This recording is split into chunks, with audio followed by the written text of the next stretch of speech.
Guys সন্ধ্যা হইলেই আমার খালি দেশি খাবার মন চাই। আমার বোঝা শেষ, আমার দিয়ে আর ডায়েট ফাইট হবে না। চলো এখন আলু দিয়ে কিছু বানাই। আলু থাকলে তো কোনো কথাই নেই, আলু থাকলে সব কিছু বানিয়ে ফেলা যায় ঝটপট। আলু দিয়ে আজকে তোমাদের সাথে একটা রেসিপি শেয়ার করবো। ওমা, এটা কোনো কথা? এটা দেখে পুরো বাড়া মানুষের মতো, উপর দিয়ে ফিটফাট, ভেতর দিয়ে সদরকার। এটা কোনো কথা? কি সুন্দর আলুর ভিতরে পোকা।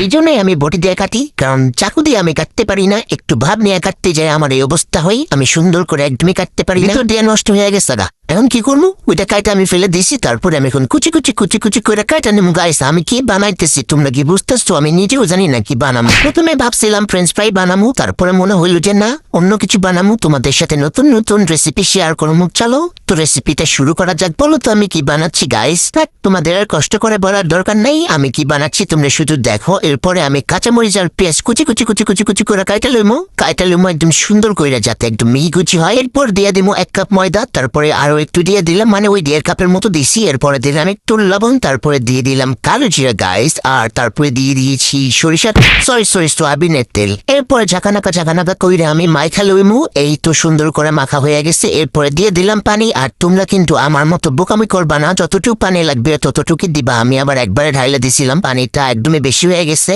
পরে আমি আরো একটু দিছি আটা, দেওয়ার পরে আরো একটু দিছি, দেওয়ার পরে সুন্দর করে মাখাইলিমু। মানে ওই আমার আরো একটু আটা লাগছিল, পরে আমি দিয়ে সুন্দর করে একটু বানাই লইছি। তারপরে রেস্টে রাখা দিছি 1 ঘন্টার জন্য। এরপরে আমি একটা কড়াইয়ের মধ্যে তেল দিয়ে দিলাম কাঁচামরিচ, পেঁয়াজ কুচি, একটু কোটা জিরা, মানে গাইস ওই আদা বাটা, রসুন বাটা, গরম মশলা গুঁড়া, ধনিয়া গুঁড়া, জিরা গুঁড়া, মানে হলুদ মরিচ সবকিছুই দিয়ে দিছি। এরপর একটু পানি দিয়ে ঝাঁকানাকা কইরে নাইরা নিছি। এরপরে আমার সংরক্ষণ করে রাখা ধনিয়া পাতা দিলাম, দেওয়ার পরে আমি সুন্দর করে ঝাঁকানাকা কইরা গুটা দিমু। তারপরে কেটে রাখা আলুগুলো দিয়ে দিলাম, আর আলুগুলো দিয়ে সুন্দর করে আমি এখন কষায় নিব। আর কষায় নিয়ে আমি সুন্দর করে একটা আলু তরকারি বানাই নিব, মানে একদমই যাতে মাখো মাখো হয়। এই জন্য আমি সুন্দর করে ঢাকা দিয়ে দিয়ে রান্না করে নিয়েছি গাইস। এরপর আমি আটাগুলোকে এখন সুন্দর করে লেচি কেটে নিব, আর হাত দিয়ে ভালো করে মুথে নেওয়ার পরে কিন্তু আমি লেচি কেটে নিয়েছি গাইস। আর এখানে আমার কিন্তু অনেকগুলো লেচি হয়েছে, মানে ওই আটার গোল্লা গাইস। তারপরে এখন আমি সুন্দর করে রুটি বানাচ্ছি। ও মাই গড, কি সুন্দর রুটির ডো হচ্ছে আমার, মানে ডোয়ের রুটি হচ্ছে আমার। এখন এরকম কেন হয় গাইস?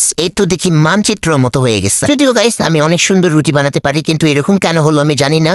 তারপরে আমি সুন্দর করে মাঝখানে 2 ভাগ করে কেটে নেওয়ার পরে একটা সিঙ্গারার শেপ দিচ্ছি। এখন তোমরা বুঝে গিয়েছো আমি কি বানাচ্ছি।